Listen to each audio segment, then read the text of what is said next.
Sekarang kita akan memulakan ibadah petang perhimpunan suci perayaan Pondok Daun yang diberkati. Tuhan memberkati. Semoga anda menerima banyak berkat semasa perayaan ini. Terimalah berkat Roh Kudus yang berlimpah-limpah. Hari ini ialah perhimpunan suci perayaan Pondok Daun. Perayaan terakhir.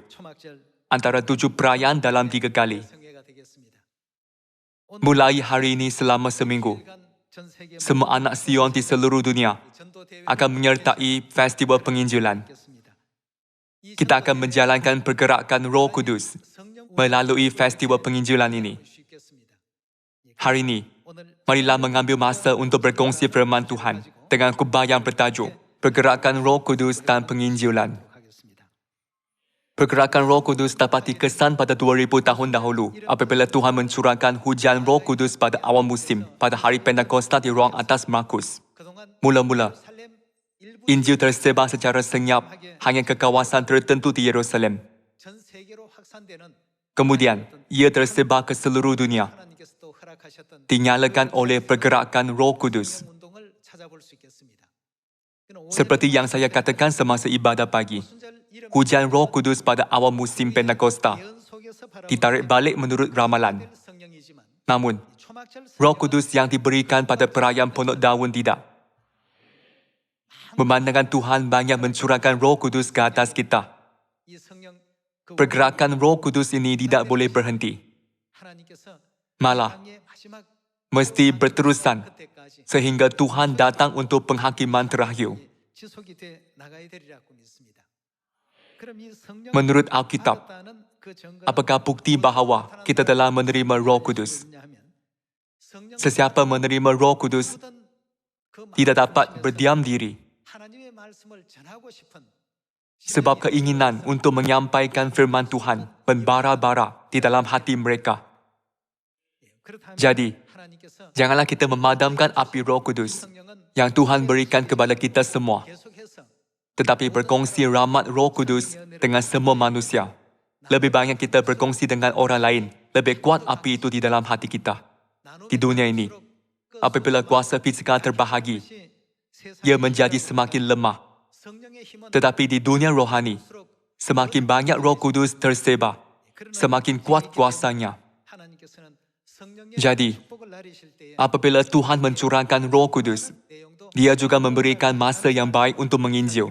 Marilah melihat buku Kisah Para Rasul bab 1. Kisah Para Rasul bab 1 ayat 6 berkata, maka bertanyalah mereka yang berkumpul di situ, Tuhan, maukah Engkau pada masa ini memulihkan kerajaan bagi Israel? Jawabnya, Engkau tidak perlu mengetahui masa dan waktu yang ditetapkan Bapa sendiri menurut kuasanya. Tetapi kamu akan menerima apa? Kamu akan menerima kuasa kalau Roh Kudus turun ke atas kamu, dan kamu akan menjadi saksiku di Yerusalem dan di seluruh Yudea dan Samaria dan sampai ke ujung bumi. Apakah yang berlaku kepada mereka yang menerima Roh Kudus?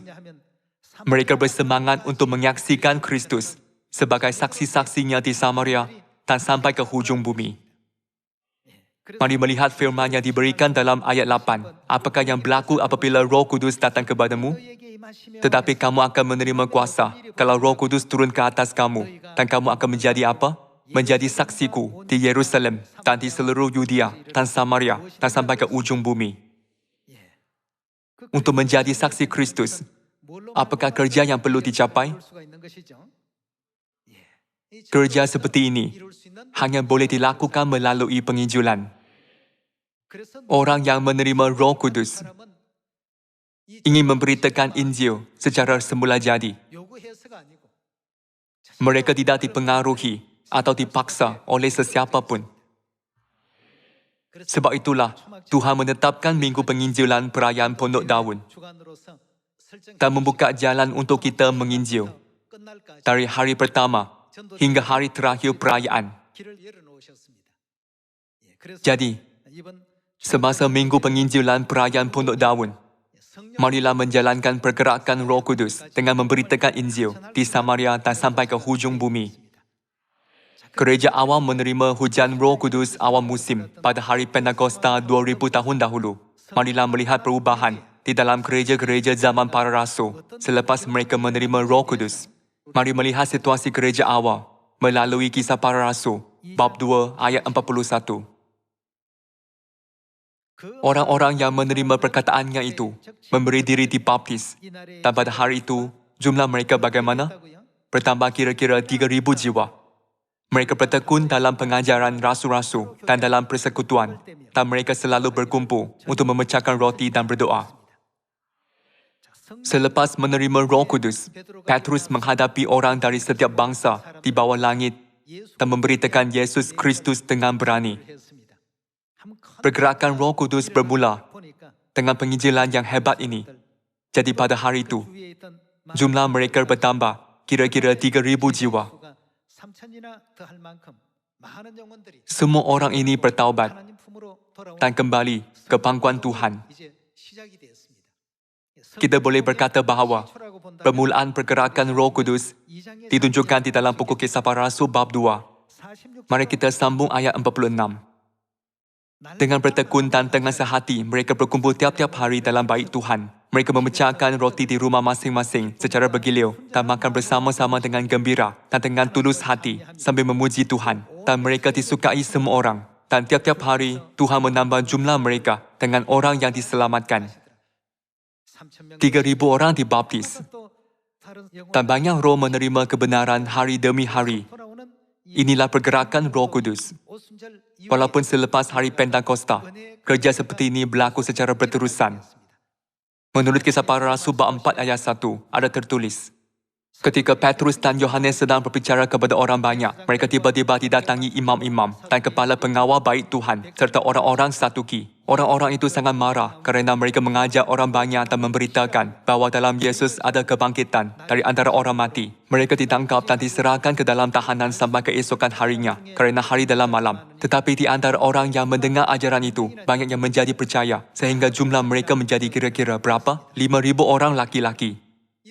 Semangat pergerakan Roh Kudus memungkinkan kerja penginjilan dijalankan dengan baik ke mana sahaja ia sampai. Mari kita pergi ke ayat 31. Dan ketika mereka sedang berdoa, goyanglah tempat mereka berkumpul itu. Dan mereka semua penuh dengan Roh Kudus. Lalu mereka buat apa? Mereka memberitakan firman Tuhan dengan berani. Di sini juga, kita dapat melihat sebaik sahaja orang dipenuhi dengan Roh Kudus, mereka memberitakan firman Tuhan dengan berani.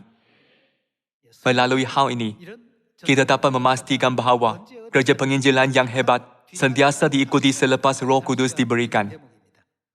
Alkitab memberitahu kita bahawa orang yang dipenuhi dengan Roh Kudus dapat memberitakan firman Tuhan dengan berani. Mari kembali ke ayat 19. Apabila kerja seperti itu berlaku, apakah jenis iman yang para rasul dan ahli-ahli gereja awam miliki, sehingga mereka dapat menginjil dengan berani kepada 3,000 dan 5,000 orang? Mari melihat ayat 19. Tetapi Petrus dan Yohanes menjawab mereka, silakan kamu putuskan sendiri manakah yang benar di hadapan Tuhan, taat kepada kamu atau taat kepada Tuhan. Apabila orang Farisi dan guru-guru Taurat memerintah mereka supaya jangan menginjil dalam nama Yesus, Petrus dan Yohanes berlawan dengan berani. Silakan kamu putuskan sendiri manakah yang benar di hadapan Tuhan, taat kepada kamu atau taat kepada Tuhan. Sebab tidak mungkin bagi kami untuk tidak berkata-kata tentang apa yang telah kami lihat dan yang telah kami dengar. Memandangkan mereka memiliki iman yang kuat, api pergerakan Roh Kudus tidak dipadamkan tetapi tetap membara-bara. Kita dapat melihat api pergerakan Roh Kudus yang berlaku di gereja awal dalam kejar penginjilan para rasul. Menurut Kisah Para Rasul bab 6 ayat 6 ada tertulis, mereka itu dihadapkan kepada rasul-rasul. Lalu rasul-rasul itu pun berdoa dan meletakkan tangan di atas mereka. Firman Tuhan semakin tersebar dan jumlah murid di Yerusalem makin bertambah banyak. Juga sejumlah besar imam menyerahkan diri dan percaya.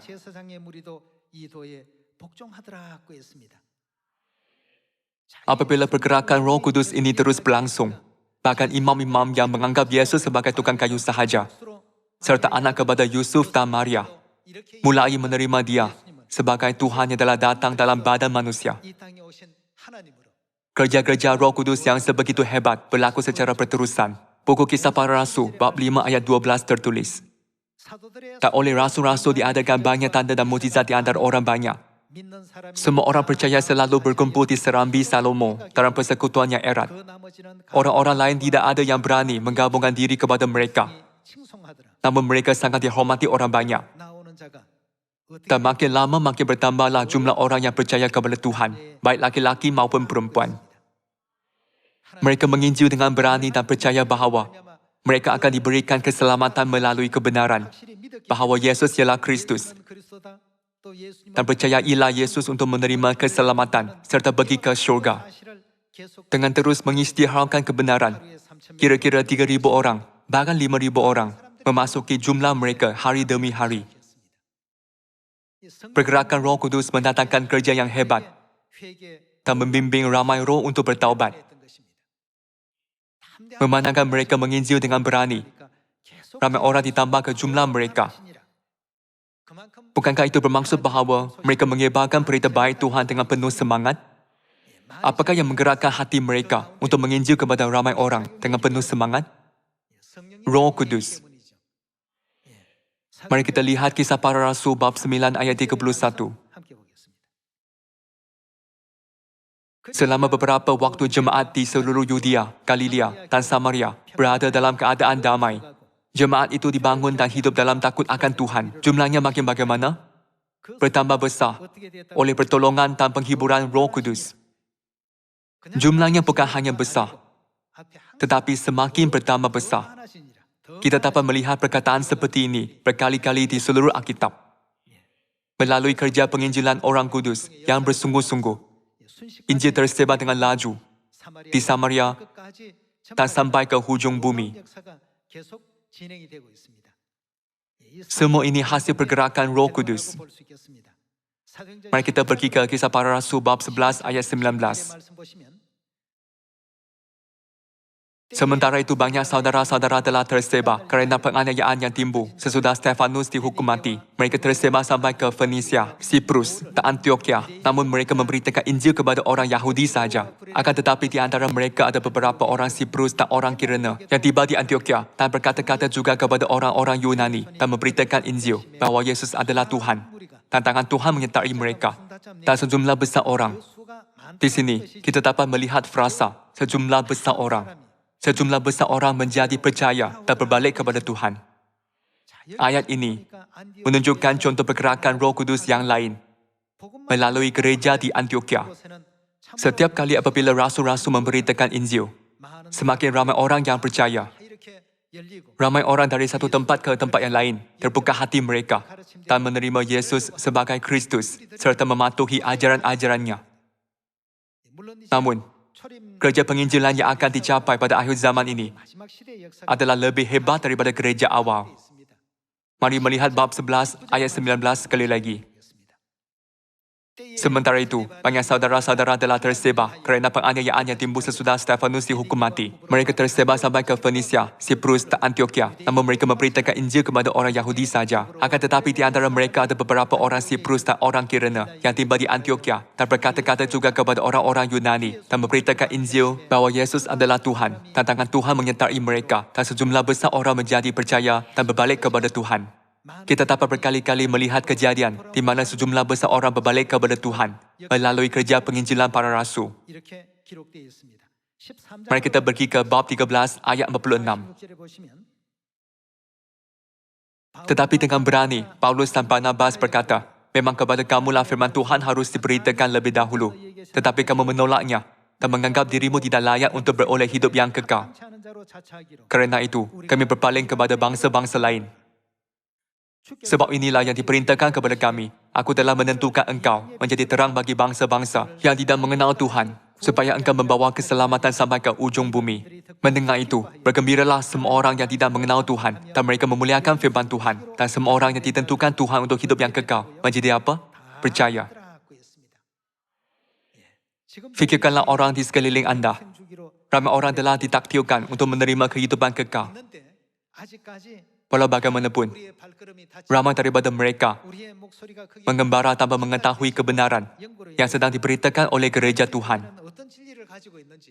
Hal ini kerana kaki atau suara kita belum cukup jauh lagi untuk sampai kepada mereka. Mari membaca bab 16 ayat 3. Dan Paulus mau supaya dia menyertainya dalam perjalanan. Paulus menyuruh menyunatkan dia kerana orang-orang Yahudi di daerah itu. Sebab setiap orang tahu bahawa bapaknya adalah orang Yunani. Dalam perjalanan keliling dari kota ke kota, Paulus dan Silas menyampaikan keputusan-keputusan yang diambil para rasul dan para penatua di Yerusalem dengan pesan supaya jemaat-jemaat menurutinya. Demikianlah jemaat-jemaat diteguhkan dalam iman dan makin lama makin bagaimana? Bertambah besar jumlahnya. Hari demi hari, jumlah orang yang mempercayai kebenaran bahawa Yesus ialah Kristus terus meningkat. Inilah apa yang berlaku melalui pergerakan Roh Kudus pada kedatangan Yesus yang pertama. Apabila murid-murid menerima hujan Roh Kudus pada awal musim pada hari Pentakosta. Namun Tuhan berfirman bahawa hujan Roh Kudus pada akhir musim akhir zaman adalah 7 kali lebih kuat daripada hujan pada awal musim. Kalau begitu, bukankah kita harus menerima Roh Kudus yang 7 kali lebih berkuasa dan memberitakan kebenaran dengan 7 kali lebih kuat? Tuhan telah membuka pintu penginjilan di Samaria dan sampai ke hujung bumi. Melalui hujan Roh Kudus pada awal musim yang diberikan pada hari Pentakosta, Injil tersebar ke Israel dan kawasan jirannya.